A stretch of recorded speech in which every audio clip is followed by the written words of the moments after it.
Well then, so you want to build something, you think I'll go to YouTube, I'll watch some videos, and all of these people have got this super duper amazing thing from Festool, right? It's called the Domino machine. Now, I don't have one, I have used one, I think that they are awesome, but they are very expensive, and if you're just getting into the hobby or you're not sure whether you want to spend that amount of money, I can understand that's a difficult thing to do.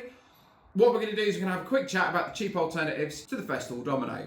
So imagine you want to make a set of gates, right? You want to make a set of gates, you're thinking, right, 2x4s, 2x3s, nice framework, and then we're going to clad it on the outside. You'll have a look and everybody's using the Domino. So what are your options? Right, well, the first thing that I would suggest are these. These are structural screws. Now, they're not the cheapest, but if you have a shop around, you can find some options available on the market. These are turbo golds, these got a specialist head on. You notice there's a fair chance that they're structural screws when they haven't got a fully threaded shaft. Now, from my understanding, I might be wrong, but from my understanding, this means that it's less likely the timber's gonna split as it goes through. If you get the proper structural ones, like I'm on a job at the moment and I'm using, they're like 6.2 mil by 200 mil and they have a hex head with like a washer on it, a built-in washer. Those things are structurally rated and they are used in place of hurricane ties and, I don't know, 18 nails or however many nails you need to put in a hurricane tie. I wouldn't know because I haven't installed many hurricane ties, if I'm honest with you. But I do know that one screw, one of these lag bolts, one of these coach screw type things is in place of that tie and all of those nails. So I would think that if you're going to drive one of these into all the way into the end grain of a 2x4, it's going to hold pretty well.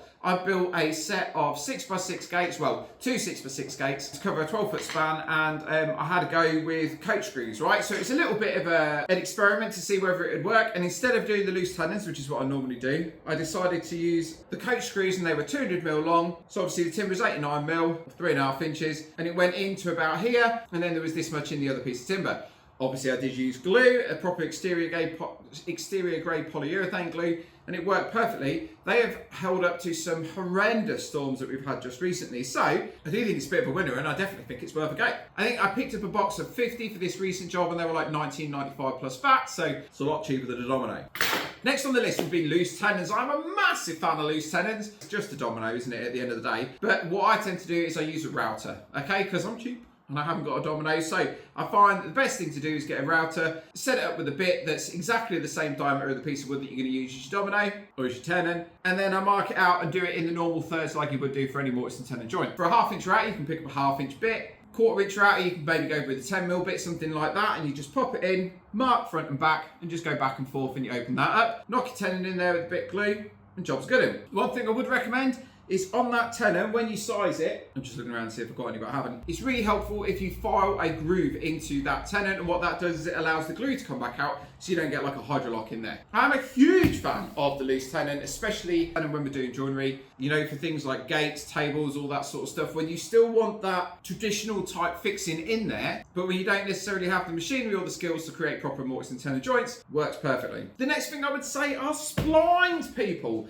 I love using splines. I think that they are possibly one of the easiest bits of joinery to do. Basically, what you do is you get a specialist router bit, which might cost like 10 or 12 pounds. You can pick them up on Amazon, and it has a little bearing at the bottom, and it's quite wide and quite skinny. What this enables you to do is it enables you to put the router into the piece of timber, run it along, and do quite a nice, long, skinny though, loose tenon, i.e. spline. Then what you do is you cut a piece of corresponding timber. I always find marine ply works really well, but you can use MDF. I mean, I found MDF being used in more commercial grade products. I'll probably go with something like a marine ply personally, because it's going to be a lot stronger. I mean, heck, you can go with like some skinny pine, softwood, hardwood if that's what you want to do. And same again, you just run your glue line in there, knock a piece of timber in, ply, MDF, whatever, and then you put the two mating pieces of timber together. One area where this works really well is when you're making panels. So I tend to use it, so say for example, if I'm doing a huge sign, you might use a Domino, you might put in one every, I don't know what the spacing recommendations is, one every 200, 300 mil, something like that.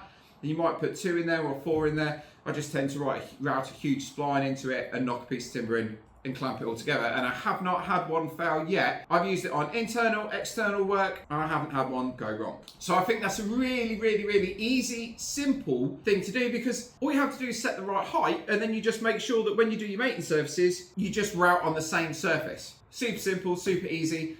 And because you're routing on the edge of the timber and you're joining up, if you screw it up a little bit, it doesn't really matter, nobody's going to see it. Now you can do dowel joinery. Dowel joinery is great, it's very strong, it's very long lasting.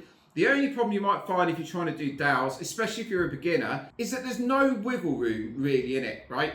You have to make sure that the dowel is perfectly perpendicular to the edge of the timber. If it's like this or it's like this, it's going to skew you off. The hole that you drill into, again, has to be in exactly perfectly the right place, because if it's slightly off, your panel's going to be slightly off like that. And I've even spoken to people who have the Mafel Duo Dowel joiner.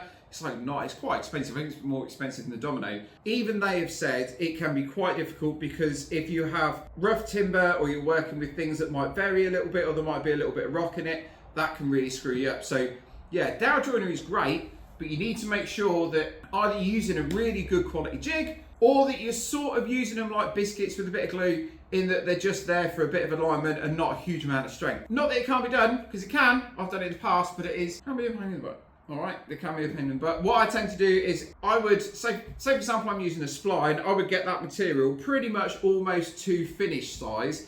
Then I'd use a spline, same I'd use a loose tenon, and then I'd clamp it together and just smooth it out and it'd be fine. If I was going to use dowels, I wouldn't get it to within an inch of its life before I start to join them. I'd probably join them and then I'd run it through the planer, run it through with the orbital sander, drum sander, all that sort of stuff. There's obviously glue and screws, like it's super simple, right? Glue and screws is perfect. You know, you can always drill the screw out or drill the screw into the timber and put a dowel or a cap on there to cover it over. That works perfectly well. A lot of the purists don't like it. I don't really care, do you know what I mean? Like, I gear my jobs towards the client. So when we do exhibition work, I don't really care how it's put together unless they've specifically asked for something. They just want it to work and like be decent. Same thing for a lot of clients I work with. If they specify that they want mortise and tenon joinery, then I'll do mortise and tenon joinery. If they specify that they just want it correctly joined, I'll probably put loose tenons in there. If they're like, hey man, I need to work it to a price because of X, Y, and Z, then I'd probably use something like structural screws and drive it in there and then cap it off, just so you couldn't see anything. It also gives it the nice look of like looking like dowel joinery. So, I mean, that's something to work with as well.